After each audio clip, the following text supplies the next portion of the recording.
It's time for Donkey of the Day. We in the Bronx. Dad, what you talking about, man? Suck mud. Y'all not shutting us down. We in the concourse with it.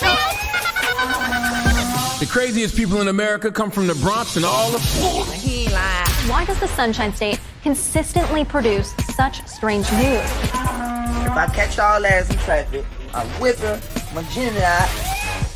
Y'all gonna suck it. It is just one of the many wacky news stories out of Florida. On The Breakfast Club. Oh, Lord. Donkey of the Day for Wednesday, September 4th goes to a general surgeon by the name of Dr. Thomas Shaknowski and the hospital's chief medical officer, Dr. Christopher Bacani. Now, what does your Uncle Charla always tell you about the great state of Florida? The craziest people in America come from the Bronx and all of Florida, and today is no exception. Now, rest in peace to William Bryan, who was visiting Florida from Alabama. Yes, him and his wife were visiting their rental property in Okaloosa County when he suddenly began experiencing lower left abdominal pain. So they did what anybody with a lick of sense does in a situation like that. They went to the hospital to see what the issue was, okay? The Ascension Sacred Heart Emerald Coast Hospital in Whatcom County, where he was admitted for further observation over concerns about an abnormality of the spleen. Well, Dr. Thomas Shaknowski and Dr. Christopher Bacani persuaded the family, who was described as reluctant to undergo surgery at the hospital, or he could experience serious complications if he left the hospital. So Brian, who was 70 years old, agreed, and the doctors underwent a hand-assisted laparoscopic splenectomy procedure. God damn, that surgery got some names on them.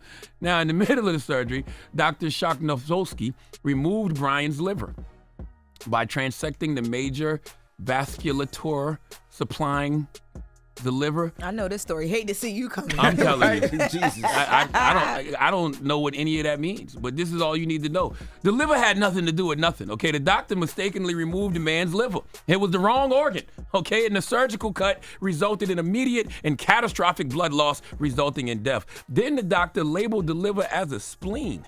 Okay, they didn't identify it as a liver until after the man's death. Then the doctor tried to explain to the man's wife, Beverly Bryan, that her husband's spleen was so diseased that it was 4 times bigger than usual and had migrated to the other side of his body. Now, this isn't even the doctor's first rodeo with this kind of stuff. Back in 2003, he had a wrong site surgery where he supposedly removed a portion of a patient's pancreas instead of performing the intended adrenal gland resection. And the case was settled in confidence. I don't even know what that means either. But I need to know, why would anyone be confident in Dr. Shaknowski after repeatedly committing medical malpractice like this? I've told you all before, there are certain jobs that just don't allow you to make mistakes because those mistakes can cost someone their life. Police officers and surgeons are absolutely at the top of that list. And not only should Dr. Shaknowski be sued for everything he's got, his license should be taken away. He shouldn't be allowed to dissect a frog in a middle school classroom. Okay, his wife, Beverly Bryan, has retained a law firm to get justice for her husband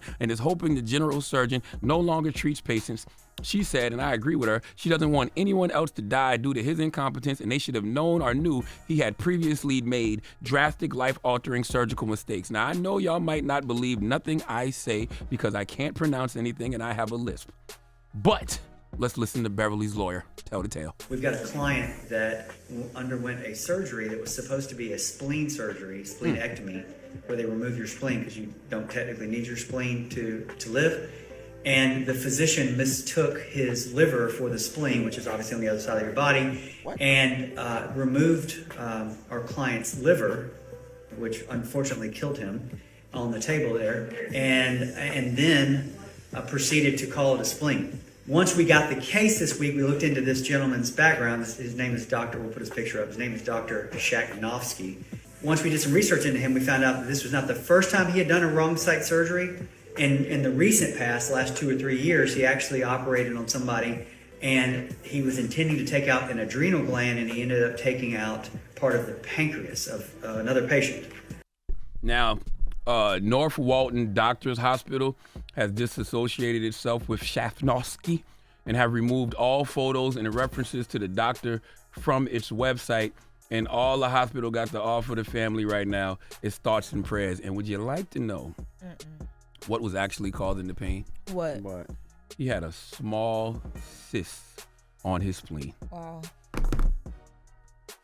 Some donkey of the days just sell themselves. Please give Dr. Thomas Shaknowski and the hospital's chief medical officer, Dr. Christopher Pocani, the biggest hee-haw. Damn. All because he mistook a liver for a spleen. Lord have mercy. I said the doctors are they're human in their trial and error and their testing. And they study in books. Like some stuff, you know your body. Yeah, but there's certain things you should know that if you're a doctor, know the difference between a liver and a spleen. I'm trying to tell you. You'd be surprised. Donkey of the Day is sponsored by renowned personal injury attorney Michael the Bull Lamonsoff. Don't be a donkey when you need a fighter on your side. If you're ever injured, go to michaelthebull.com. That's michaelthebull.com. And when you mess with the bull, you get the horns. Wake that ass up. Early in the morning. The Breakfast Club.